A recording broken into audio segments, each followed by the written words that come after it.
Hello and welcome to the Over and Back Classic NBA Podcast. I am Jason Mann, and with me as usual is Rich Craich. Hello, Rich.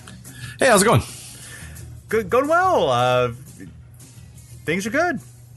I can't. Yeah, you've had a busy few weeks there, but things are starting to finally open up a little bit for you, and then yes, yeah, in a good way though. In a good way, yes. Life is slowly returning to a normal. Perhaps there'll be more time for podcasting and good things for the show in the future. But it's been, even though we haven't done a lot of shows in the summer, I've enjoyed the episodes we've gotten a chance to do, explored some fun topics, and no different today. A fun one. Reinis Lacis of Lamar Maddock, of course, of the Handle podcast. He gave us this suggestion of players who had the best final seasons, who, of course, were really effective in their final season and somehow, fell off the face of the earth. Obviously, there are some all-time greats in that list who just happened, really good in their late 30s or early 40s. But there's also some odd ones of players who, I barely had heard of or knew a little bit about, but not that much. So we kind of dug into a range of guys.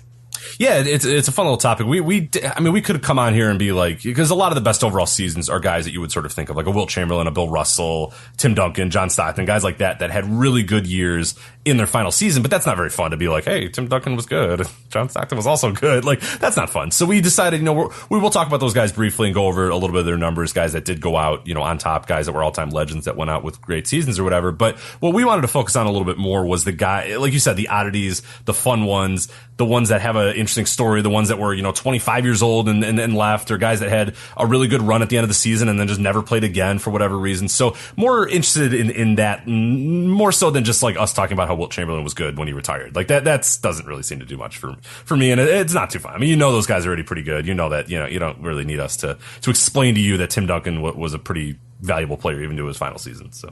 Yeah, he was still pretty great, even as things were slowing down in his final season. Absolutely. So yeah, we're gonna get a little bit of deeper cuts here. A few, at least one Hall of Famer, great player, but kind of overlooked in the pantheon of history. So dig into him as well. So yeah.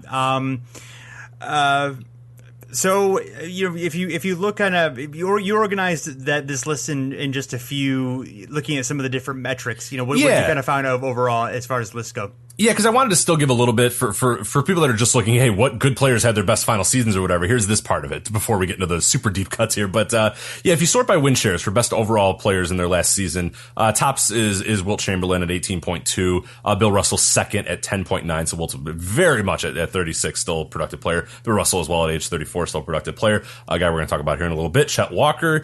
He was at 10.5, and then the rest of the list without naming the actual win shares, just to give you the rest of the top 10. I got Tim Duncan, John Stockton, George Yardley, Drazen Petrovic, Reggie Lewis, Arnie Johnson, and Bob Pettit. As far as Drazen and Reggie Lewis and those we kind of decided to stay away from the guys that either died or had horrible tragedies or whatever, because I think that's maybe a different episode than this one necessarily, because this is more about kind of celebrating what those guys did in their final season and then, talking about what they did or why they left the league and all that sort of stuff. Whereas those guys, it just didn't feel right to bring them up in this discussion. So we're not going to cover those guys. So if you're like, hey, this guy was good and then he, died, or like that guy, we're not going to talk about those guys in here. We will mention them in here if they are on these lists. But yeah, as far as the deeper dives, we're not going to do those guys for today. Yeah, and we have a full episode on Reggie Lewis for those who are very interested, which is awesome. Yeah, one of our better early episodes, I think, for sure. We Seth Partnow came on and saved us by yeah, some good stuff on there. So and Drazen, I know we've talked about here and there. I'm sure we'll get to a deeper thing on his career as well. But so just we're not ignoring those guys, just not really part of exactly what's going on here. Yeah, if you look at points per game, there are a handful of guys who had more than 20 points per game. Bob Pettit in his final season, age 32, 22.5. Drazen was right behind him, 22.3.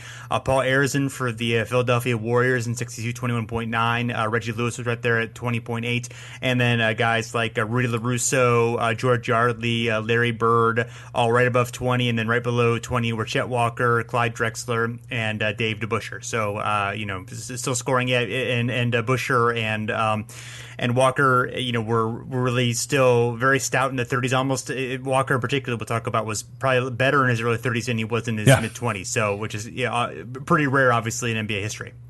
Yeah, as far as guys with rebounds per game, number one is probably gonna be pretty obvious to most people. It's Bill Russell at 19.3 rebounds per game. Other guys that had 10 or more, Wilt Chamberlain at 18.6. Happy Hairston, a guy that we didn't do a deep dive of, but maybe he's one that was definitely on the cutting board of a guy who had a really good career and a really good final season, but maybe not on the same level as or of course not on the same level as your Bill Russells, your Chamberlains, and some of the other guys we're going to mention. But he was at 12.8. Bob Pettit at 12.4. Wes Unseld 10.7. David Busher 10.7. And then a few other names here: Harry Gallatin, Brad Daugherty, and Larry Bird. Brad Daugherty would have been a pretty fun one as well, but his is not really as fun. It's just like his back really hurt. He didn't want to play anymore. So, and then Tim Duncan as well. But so he rounds out that list of top overall in rebounds per game. Yeah, if you look at PER, a bunch of guys who are in the low 20s. Tim Duncan, 22.6. He's tied with Pettit at 22.6. Marlbert Pradd, who we're going to get into much more, 21.7. Very limited minutes, but it's still an interesting case. Eddie Miller, and Marlbert Pradd played for the New Orleans Buccaneers in the 69 season for those keeping track. Eddie Miller of the Baltimore Bullets, the original Baltimore Bullets, not the later version, 54. John Stockton at 40 years old, very impressive. Larry Bird, both at 21. Mark Stoudemire and Arvydas Sabonis, Clyde Drexler, and Harry Gallatin, all kind of rounding out that list. So some obvious names in there and a few obscure ones as well. Yeah, and so that's I think it's a good little deep dive at the guys. So we just wanted to give a little bit of credit to those guys that actually were the legends, but stayed even in their final season, stayed super productive as well. But now we're gonna take some deeper dives into these other guys. So yes. Absolutely. All right. Yeah. You want me to start with old Stipo? How do you actually pronounce his last name? I don't know if I know. Stipanovich? Is it just that easy? I'm 99% sure it's Stipanovich, yes. Okay, so we'll go with Steve Stipanovich here in his final season. So just a little bit of background on Stipanovich. He was taken by the Indiana Pacers with the second overall pick in the 1983 draft. After a slow start to the season, he had a productive rookie year. He averaged 12 points per game, 6.9 rebounds per game, and was on the All-NBA rookie team. So I made really a fixture in the Pacers lineup for the next 5 seasons in Indianapolis. Not really good, though. The team had a lot of struggles. I mean, of course, we've talked about them many times in the 70s, one of the crown jewels of the ABA. Then, when they come to the NBA, they have a little bit of growing pains, and that kind of remained for quite a while. They were last place in 1983, 84, 85, and 86. But in 1987, they had a surprise run to the NBA playoffs. That was only the franchise's second trip since merging into the NBA, so that was a rare thing for them. And unfortunately, though, Stipanovich, he played only one more season after that playoff trip in 1987. 1988, he averaged 13.5 points per game, 8.3 rebounds per game, and shot 49.6% from the field. That was good for 6.9 win shares and a .132 win shares per 48. So, not all-star great level, but pretty solid numbers there for a guy. Unfortunately, he had a degenerative knee condition that ended his career. And this is pretty interesting here. Following his retirement from the NBA, he tried a variety of different careers, including real estate sales in Oregon, and he eventually returned to St. Louis, where he is the owner and operator of a coal mine. In St. Louis. Stipo, yes. The old Stipo coal mine. I don't know. I kind of want to go find that. I'm not that far from St. Louis. I wonder if I drive around and ask if they know where Steve Stipanovich's coal mine is, or if I just go to every coal mine and ask if Steve Stipanovich is there. Which would you suggest? Well, I mean, I'm not sure how many coal mines there would be in I don't either. That's region, the problem. So, I don't know what's easier. I don't know if it's easier just to go to every coal mine or ask a bunch of people if they know where Steve Stipanovich's coal mine is. So. It's fair, yes.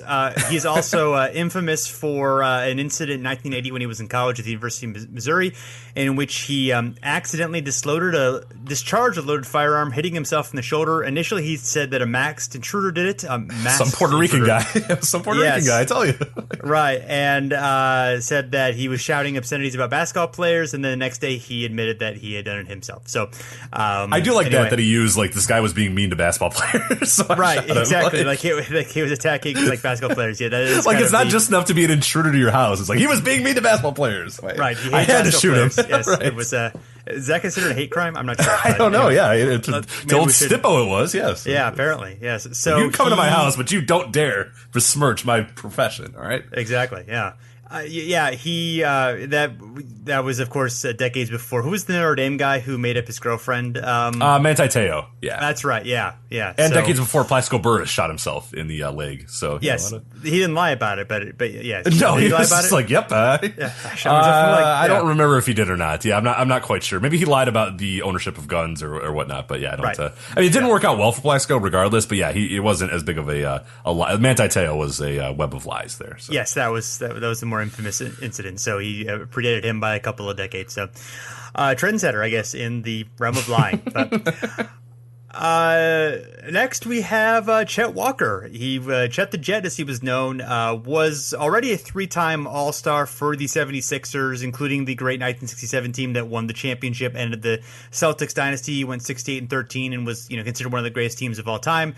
They had, really deep roster, Billy Cunningham, Hal Greer, Wally Jones, Luke Jackson, really deep roster. But that was more, even though they had Wilt, and obviously Wilt was their most important player and dominant, but he was more, they were more of a, complete team. He wasn't getting a whole lot of shots in the situation because he was kind of, behind some of those guys in the pecking order, and Billy Cunningham was coming on. So after Wilt left, they were still a really good team. In fact, in his last season with Chet Walker, they still won 55 games. And once he was traded to the Bulls, even though they basically had the same roster otherwise, they dropped to a 42, where the Bulls immediately after Chet joined in, even with some other very good players like Norm Van Leer and Jerry Sloan and Bob Love, they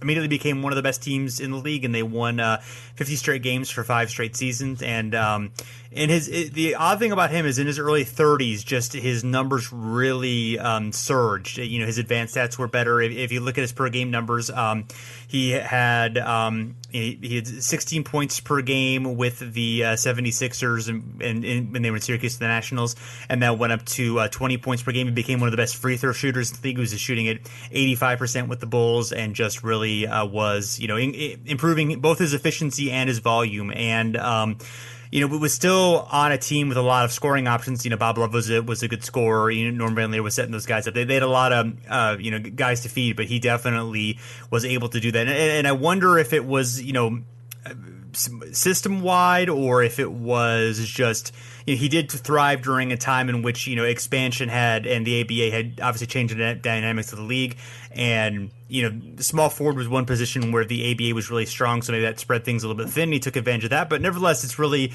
interesting to see how he thrived so much in his early 30s.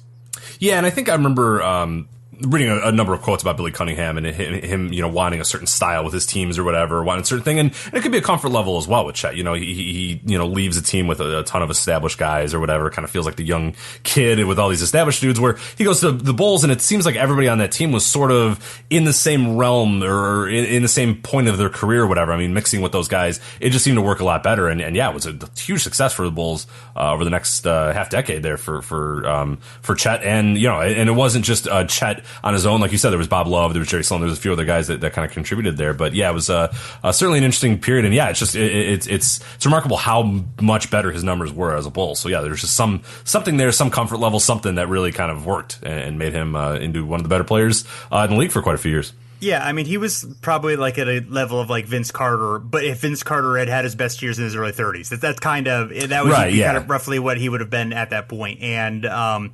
and he was, the Bulls lost Game 7 of the Western Conference Finals to the Warriors in 75, and then they got into the Bulls got into a huge contract dispute with Chet, and he decided he'd rather sit out rather than deal with their brazenness. The lead for the AP story said, he says that Chet Walker says he quit the Chicago Bulls because they treated him like an idiot, and and basically they talk about the dispute and the actual words from I think it was either Mata or Dick Mata, who was the coach and GM, and it was the owner of actually Arthur Wirtz at the time. His quote was, "If he wants to play, he's our property. We made him a contract offer that is more than fair." Obviously, calling someone their property, even if you have the rights to them, in basketball terms, is obviously an ugly thing to say. So, even though he could have had a few good years left, and the Bulls were still, they could have probably brought everybody back and still been a, Western Conference championship contender. They decided not to do that, and he Walker later wrote about, the fact that, he'd grown up in, incredibly racist Mississippi and dealt with, the obstacles that, that black people had to deal with, Mississippi. And he was like, I don't need to do this. So, and then he retired, and they were immediately, even though they had a similar roster, they fell to 24 wins. So obviously they missed him quite a bit. Those guys were aging a little bit too, but still, he was definitely was really important for the team, and maybe just because he didn't necessarily have awesome individual stats. He had very good ones, but it was more of like kind of the efficiency and that stuff that stands out now that maybe wouldn't have stood out back then. He really, obviously added something else that maybe the numbers didn't pick up that led those teams to great success. Yeah, and it really, it effectively ended that era of the Bulls. The Bulls had a really good run there. It looked like a team that could possibly get stuff done, but everybody was feuding with everybody. Everybody hated each other. It was like Chet left, and like not only him leaving, but there was also, I think, issues with Van Leer. I know Motto was just everybody hated him, and he hated everybody. Bob Love had a contract disputes or whatever, so that thing was teetering on the edge. And then once Chet left, that was kind of it. So even though those guys were still back, like you could see the drop off in their numbers, you could see the drop off in the team, of course, plummeting to 24 wins or whatever, and then to be quite a few years until the Bulls were respectable again until probably until the mid 80s. They had a few blip years there in the late 70s, okay years, but yeah, it really wasn't until Michael Jordan arrived that they got it together. But that's always fun when you see whenever you think owners today are horrible, remember they were somehow, some way much worse back then. So yeah, but they were allowed to be openly worse, I guess. Now. Exactly, right. Now you have to behave, but back then you didn't have to. Yeah, and when he retired, Walker was among the top 10 or so leading scorers of all time. Guys with like West and Baylor and Havlicek. He was up there pretty high in terms of all time scoring. Now, only 18,000 career points. That's not that high, but at the time when she retired, he definitely was. He was pretty high up there. Yeah, and you can make a reasonable case that if he played, 3 or 4 more years of how much different he would be, remembered historically. And like you said, yeah, still very, very well liked and well regarded or whatever. But he could be, and he's not a guy that comes up when you talk about legends or guys that you talk about when you talk about all time greats or whatever. 3 or 4 more years, given that his production hadn't fallen off and was actually increasing in those last few years, it would have been interesting to see, especially if maybe he stayed with the Bulls and that Bulls team made an NBA Finals or something like that. Maybe not win a title, but maybe competed a little bit more, had a few more years of their peak. Yeah. Whereas you look at this 5-year peak and then they just plummet immediately and he's out of the league and all that sort of stuff. It does change the narrative around him a little bit. Absolutely, yeah, and the NBA, of course, was right about to be at a point where there was a lot of parity going on. So they definitely could have been, they could have been a team that contended for a title, even if they were getting a bit older there. Assuming he was able to keep that production for another couple years, and and he didn't make the Hall of Fame until 2012, so he definitely deserved it earlier and probably would have gotten it earlier had things turned out differently. But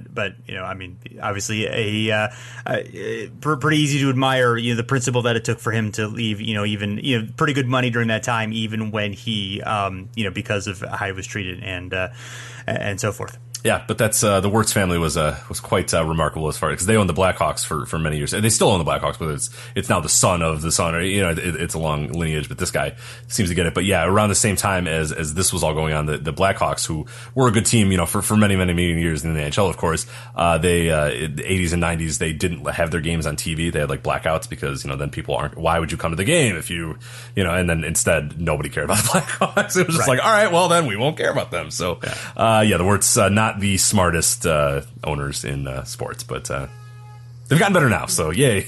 Yeah, exactly, yes. So, all right, so move on to Jesse Branson. Now, I've never heard of Jesse Branson. I assume most people listening to this probably have never heard of Jesse Branson, but fascinating career here for old Jesse Branson. He played 5 games with Philadelphia in 1966, and if you're saying, oh, that team sounds familiar, that was a loaded 76ers team that had Wilt Chamberlain, of course, Luke Jackson, the aforementioned Chet Walker. Branson is quoted as saying he didn't really fit in with that team because they were really good and he was this kind of young rookie coming into the league and they really had nothing to do with him. They didn't really care to have anything to do with him. They were a veteran team that was looking to win. He did say though that he did befriend Wilt Chamberlain and they did get along. But he did not get along with other veterans on the team and he really struggled to find a role on the 76ers, which makes sense. You're a rookie and they're a really good team. They have real no need for you. And he's not really a great player either. He's okay, but not super great. Anyway, the team made it all the way to the Eastern Conference Finals. They lost to the Celtics.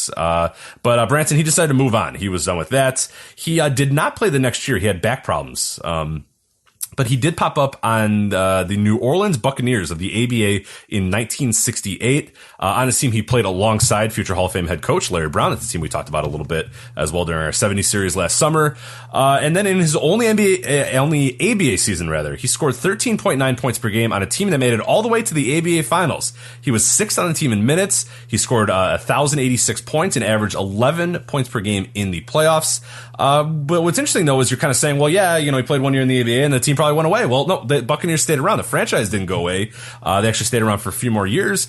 He just left, and it's really very interesting because he scored 17 points and had 11 rebounds, and then scored 11 points and 5 rebounds in his last 2 pro games. So it's not like he, it's like he got injured at the end of the year and couldn't go or whatever. He was still productive, even in the final few games of his season. But the same back problems that plagued him, in the early part of his career, finally did him in, and he retired. And that was it for him as far as basketball. But you look at a guy who, you think back problems, you think, okay, he's going to kind of slog around. I mean, that's modern guys that have back problems. They'll kind of slog around and have a few, pretty terrible years. Maybe they're out half the year. Maybe they go get surgery or whatever, and they can't come back and they can't get healthy or that sort of stuff. He was playing until the final minutes and being productive into the final minutes of his career, and then just said, I'm out. So basically had 6 games in the NBA, had a full season with the ABA Buccaneers, made it to the ABA finals, and then said, nah, my back hurts, I'm out, I'm good. And that's it. That's it for Jesse Branson.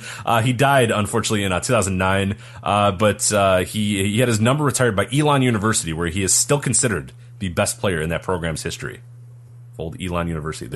They're the fire or the flame or something like that. I forgot what exactly it is. It's some fire motif. Yeah. Well, still, he remains the flame as far as we're concerned. Yes, exactly. Right. Yes. So, Willie Somerset. He kind of a similar story to Jesse Branson. He was 5'8" guard Phoenix. from. Sorry, I don't want to besmirch the Elon. All of our listeners from the Elon University, they're the Phoenix, but that was great about my fire motif. Yeah. So there you go. So you can't hold a candle to his accomplishments. Willie Somerset, 5'8", from Duquesne University, played very briefly in the NBA, the 8 games for the Baltimore Bullets, and then popped in the ABA a couple of years later, where he really played well for the Houston Mavericks, who trying to think of the lineage of Houston Mavericks now. I mean, the Mavericks became they became Dallas, and then they became no, wait a minute. Well, never mind. No, they became the Cougars. That's right. Yeah, the Houston Mavericks became the Cougars, and then the Cougars went away before the merger. So, anyway, then went to the Nets very briefly and was excellently. He was an excellent scorer, even despite his size. He was considered really tough to guard, very quick, and smaller guards could thrive in the NBA or in the ABA, where it was tougher in the NBA to do. So it was more that they weren't open to the idea of smaller guards, rather than they could not have succeeded there. But before I mentioned, Larry Brown was a guy who stood out. But in his final season, he averaged 23.8 points per game and was very effective. Was an all-star that season. Now, obviously, the ABA was his second year. It was still getting its legs behind it, and it's not necessarily the best quality, in the league, but he was 5th in the league in points per game. He was 8th in assists per game. He was really stood out. And APBR did some really good research into him. He actually also played for the Eastern Basketball League in the interim, and he kind of bounced around, was in camp with the Oakland Oaks, and eventually made it to Houston. Didn't really like it in Houston, despite being pretty successful there. Went to the Nets, and he eventually decided he wasn't that happy in New York either. And so even though he was really effective, he decided to drop out. And apparently he went to a career. Well, he did play in the EBL for a couple more years, but after basketball, he apparently became a pharmacist. So nice trade, obviously. And back then, basketball players weren't making super money. So, a pharmacist, it's a pretty good trade. That's a hell of a deal. Yeah, that's pretty good. He's not the only one. There's a few other guys that I remember. I'm blanking on their names exactly, but I remember a few other guys that retired to become pharmacists. Like, it's a hell of a thing, the NBA to pharmacist lineage. Yeah, maybe we'll have to do an episode on that. Exactly. I didn't have to get a real-life pharmacist on it. We have to get a pharmacist. Yeah. There's got to be an NBA podcaster that also moonlights as a pharmacist, right? Given this history of I would have to think so, yeah. Yeah. Obviously, yeah. So, Yeah, it's pretty interesting. I mean, I think, I'd absolutely become a pharmacist more than an NBA player. I'd be like, I don't know about now, but I'd consider it. If like my back hurt a little bit, I'd be like, pharmacy's pretty good too. That's pretty good money. It's not bad. You gotta stand up a lot when you're a pharmacist. That's true. So maybe the back wouldn't help. Yeah, maybe it has to be another injury there. But yeah, I mean, you can always sit in a stool or something, I guess. Yeah, true. You could be the stool one. Yeah, you could be the one that just calls the hospital to be like, this is a real pharmacist. But let's have more pharmacy talk on this show. I think that's what the people are really listening for is deep discussions about pharmacy. Anyway, let's move on. Absolutely, yeah. we obviously know a lot about the pharmacy trade. Right, yes. I've already exhausted everything that I know about pharmacists. Is white coat, call hospitals sometimes. That's as far as I know. So, and that they stand a lot sometimes. So I see them stand. I assume that, that they stand quite a bit. It seems like a fair assumption. Their computers are always at standing level. That's never at sitting level, the computers. So they always got to kind of stand near the computer. So yeah, it's rough, yeah. Paul Newman. Paul Newman, not the actor Paul Newman. Oh, it's not? Oh, okay, well then I don't have any notes on him. Different Paul Newman. I have nothing. Yeah. So move on. I was going to talk about his delicious spaghetti sauces, but now I have nothing. Yeah, so. they're good. They're very good spaghetti sauces. So I do like the salsa too. The salsa's on point. The salsa's excellent. Any of the Newman's own stuff I recommend. I've never steered me wrong. It's a little pricey, but it's quality. It's worth it, but it's going to a good cause. You know what I mean? It's not some soulless corporation getting it. So yeah. Yeah. So I enjoy Paul Newman, the actor, quite a bit. Yeah. What's your favorite Paul Newman movie? Oh man. What's my dad's gonna kill me if I don't actually. What's the name of the racing one that he's in? He's like an indie racer. Yeah. Oh, right. That's one. Oh, my dad's gonna kill me. He doesn't listen to this. Thank God. I like the hocky one a lot. I'm blanking out the hockey one. Slapshot. Slapshot's really good. Yeah, I like all the George Roy Lee ones, or George Roy Hill ones. The Sting's really good, and Butch Cassidy and Sundance Kid. I like all those a lot. I'm a Hitchcock fan, but the Hitchcock movie he's in is not that good, unfortunately. So, Torn Curd, not highly recommended. Yeah. Oh, nice. Yeah. Shoot, what is the one? I'm blanking on what the hell the name of the. All right, you talk about Paul Newman, the other Paul Newman, and I'll look it up, and we'll figure it out. All right. Thank you. All right. So apparently there are two Paul Newmans in this world. This one was selected in the 4th round of the 1959 NBA draft by the Syracuse Nationals. He played 2 seasons with the Nationals and remained with the team as it moved to Philadelphia and was renamed the Philadelphia 76ers, of course. In 1965, he was traded at midseason along with Connie Dierking and Lee Schaffer to the San Francisco Warriors for a little player known as Wilt Chamberlain. Newman was probably, I think, almost inarguably the best player sent away for Chamberlain. Unfortunately, though, he only did play 2 additional seasons with the Warriors before retiring in 1967. In his last season, he averaged 13.9 points per game, 4.4 assists per game, and 3.5 rebounds per game. Advance-wise, he comes in at 5.8 win shares. So again, pretty good. Not all-star level, not great level, not legendary level, but a fairly good season for a guy that's going to retire and that's his final season. The Warriors, they were a very good team at that point. They had won 44 games and made the NBA Finals against, ironically, the Philadelphia 76ers. The Warriors ultimately lost in 6 games. Newman didn't contribute much in the NBA Finals. He played only 13.3 minutes per game and averaged only 3.3 points per game. So you can kind of see him winding down a little bit more than like Jesse Branson. We're talking about the final games of his career. He was still pretty good. Paul Newman, those final games, he had kind of fallen off a little bit. There, and as far as you look at his season, it's pretty interesting. He had scored in double figures in 60 of 78 regular season games, and then his fall off really came in the playoffs. He reached double figures only twice in the playoffs. He failed to hit that mark in the last 11 games of his NBA career, and then the last 2 NBA games that he played in only 7 and 8 minutes and scored 0 and 2 points in those as well. So I can see the fall off there a little bit. I don't necessarily know exactly what injury it was. It's kind of hard to figure out what it was exactly that spelled Paul Newman. Maybe he just was sick of the team. Maybe he was just, but it looks like injury. It looks like something broke down in his body and he just didn't either say or it wasn't really publicized. But that was it for Paul Newman's NBA career. But forever known as one of the 3 guys traded for Wilt Chamberlain. And that's a trade as well that's known as like a historically awful trade because, the return wasn't great. But when, Wilt's like, hey, I want to leave, it's kind of hard to really get a great return on a guy that says, I don't want to be here anymore. I want to be traded. So that's it. But yeah, that's Paul Newman's career, the non-salsa selling Paul Newman. Yes. So winning is the name. It's so simple. I should have. Yeah, right. Yes. So there you go. There you go. Very good one if you haven't ever seen it. So Yeah, it's a good one. The Hustler's pretty good. That one I'd forgotten about. The Verge. That's a good one. The one where he's the lawyer and it's the malpractice. Oh, I don't think I've ever seen that one. I'll have to check it out. That's a good one. Road to Perdition. That's another older. Oh yeah, of Tom course, Hanks and their gangsters. Yeah. Yeah, that's a good one too. So. Oh, I forget he's even in that one. Yeah, right. Yeah. He's probably his last really good role. Yeah. So I had no idea how much he did, how much like race car stuff he did like later in his life. That was it. Like after that movie, he was like, I love race car driving, and that was it. Like that. Yeah. So that's how I know him a lot more, is because my dad's a huge race fan, and I there's a time apparently I met him once or something like that. Like there was always like because he used to go to races all the time, and he'd always bring me. I mean, I was super young at that point, but he says like he owned cars, he raced cars, he was all about it after a while. So it's definitely pretty interesting there that.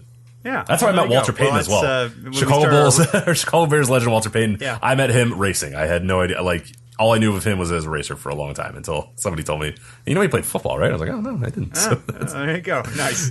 Well, he stole my hat. I was really pissed. My dad had to like ask him nicely if he could have my hat back because I had a White Sox hat and he was like, oh, can I take this? And I was just like, as a kid, I was just like, no, that's my hat. And I got like really upset. I like went to tell my dad and he was like, what? I was like, that guy stole my hat. And he's like, oh.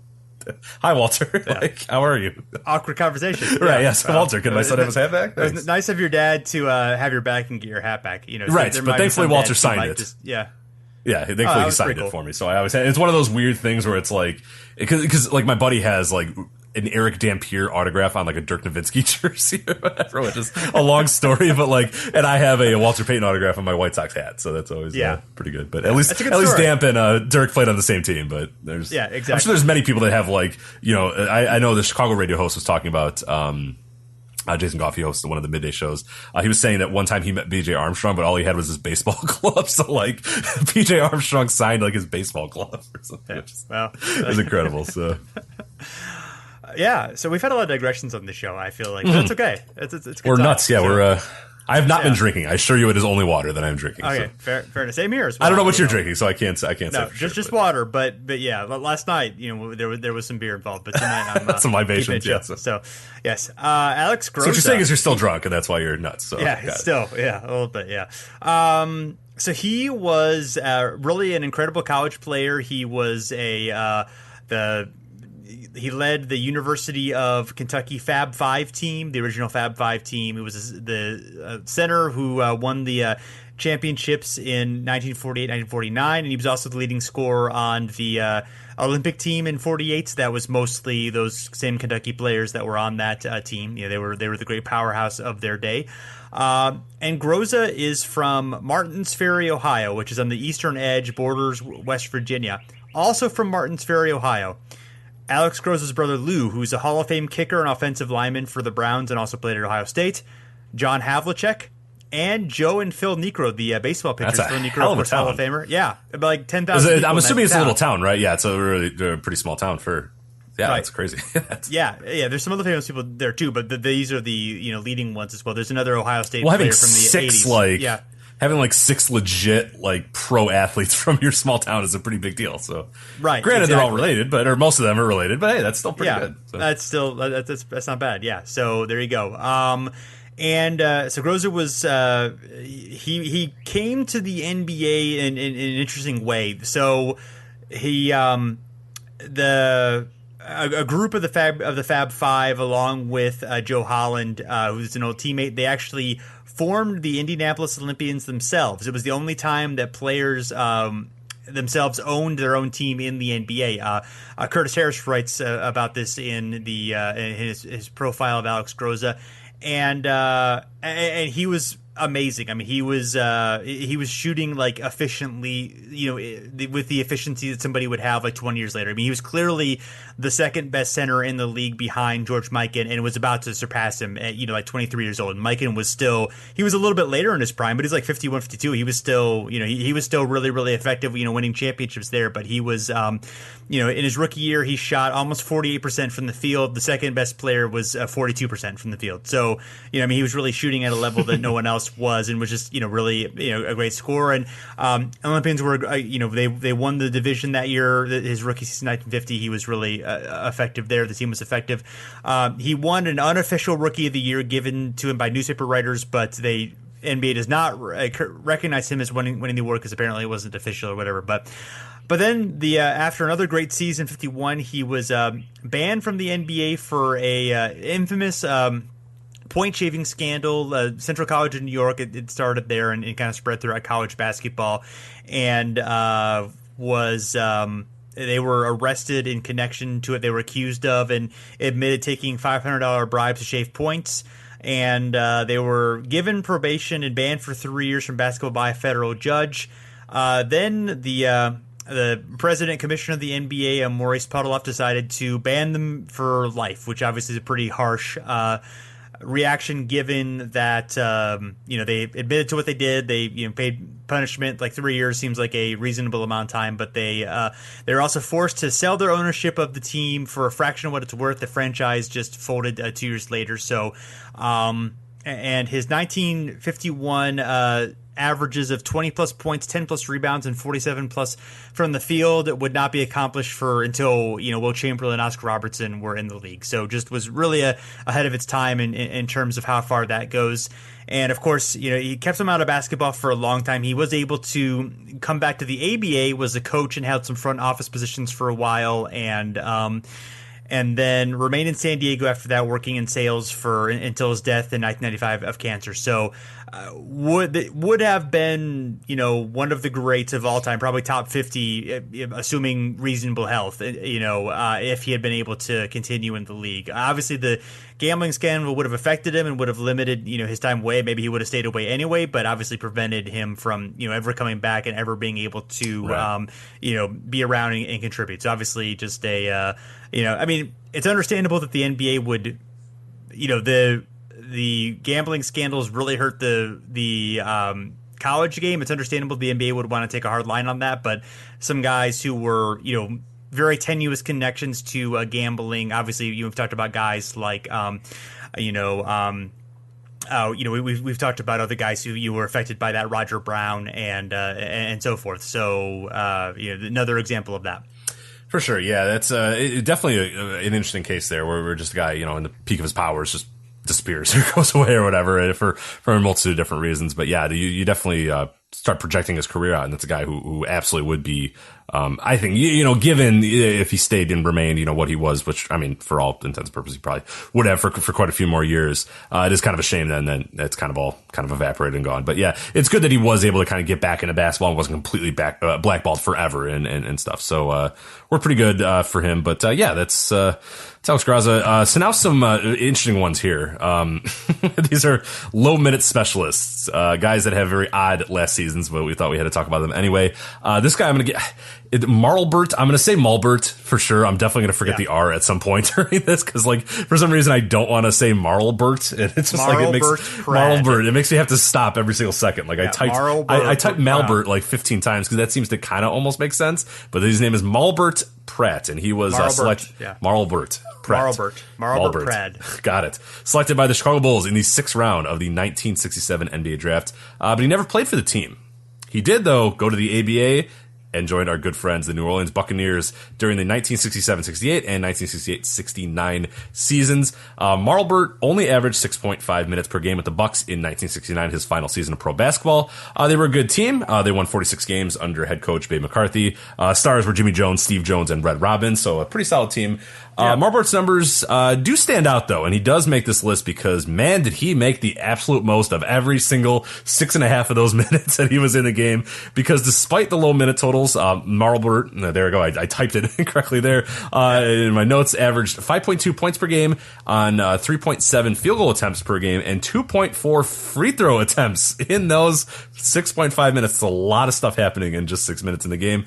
If we extrapolate his numbers to per 36 numbers, he averaged 28.8 points per game and had 13.3 free throws per game.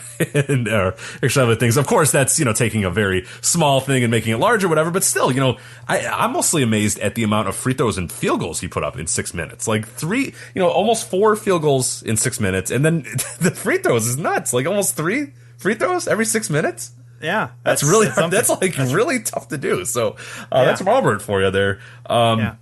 He had a win share total of 1.3, which is insane for a guy that had so few minutes. Like 1.3 is very large. There are like serviceable NBA players that get 1.3 win shares in his season. He had that in 6.5 minutes per game. Pretty incredible. A .193 win shares per 48. Also a super high number there. Marlbert had double digits in 10 games and had made field goals in all but 15 games played. He did have double digits too in just like those few amount of minutes. Yeah. It's just incredible. It's crazy. But yeah, did not last long. That was it for old Marlbert. I don't know exactly what happened with him, but Marlbert died a few years ago, but not before being inducted into the Louisiana Sports Hall of Fame in 1986. That was for his remarkable play with Dillard University, where he was a 3-time NAIA All-American. So that's Marlbert there for you. Yeah, the interesting thing about Marlbert is that like he never scored more than 14 points a game, at least in that last right. season. Yeah, like it's not like he had like one game of 30 and it like boosted up his like averages like weird. You know? No, he like consistently just came in the last like 4 minutes of a game, or what I assume, or whatever. I don't know what he was. He was like the modern Jamal Crawford, just smashed into like half the time, which is incredible. Yeah. That would be delightful if he was anything like Jamal Crawford, because we do love Jamal Crawford very much right. in the show. So yeah, we do. Yeah, I have no idea. I don't know much else about Marlbert, but there you go. He's from Chicago, I do know that. But there you go. So it's all good. Yeah, I'll walk around. When I'm done with the coal mine expedition, I'll go around the streets of Chicago and see if anybody knows anything about Marlbert Pradd. So yes. So good times. Yeah. So and we got Butch Fair of the Phoenix Suns, was a second round draft pick there.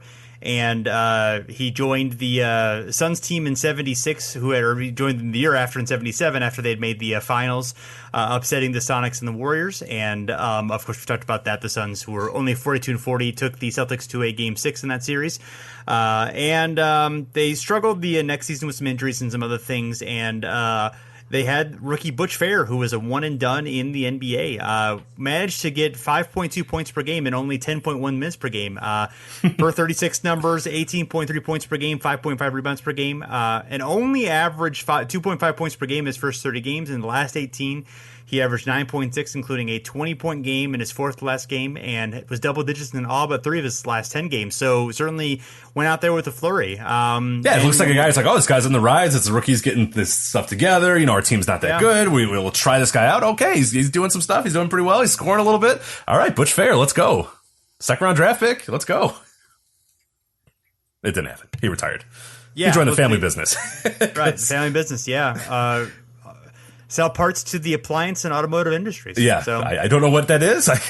This is a quote that he had with, I think he went to Vanderbilt, so there was a quote of somebody from Vanderbilt trying to catch up with him. The family business was Ray Fair and Associates, and he says, we sell component parts mostly to the appliance and automotive industry, which made me fall asleep even thinking about it. So that's pretty good. And then I think he had to relocate to West Virginia. It was something like that, where they had to move across, and being in Phoenix, he couldn't possibly help out the family business because they were all on the East Coast, because there wasn't production in the West. So it's a lot of weird stuff here. But yeah, it's really interesting because he looks like the guy who's kind of getting there, but it's like a different, even though we're still talking about the mid 70s and mid to late 70s, it's still kind of a different era where, the family business might be more lucrative and more of a long-term investment than playing in the NBA. So Butch said, screw this. I'm going to Ray Fair and Associates, and I'm going to be a salesman. I think he was like a traveling salesman or something like that for the old Ray Fair and Associates. So that's Butch. There you go, Butch Fair. Hey, you don't know what could have happened. But he has the. I'm sure there are some Suns fans with some memories of Butch Fair. If you are a Suns fan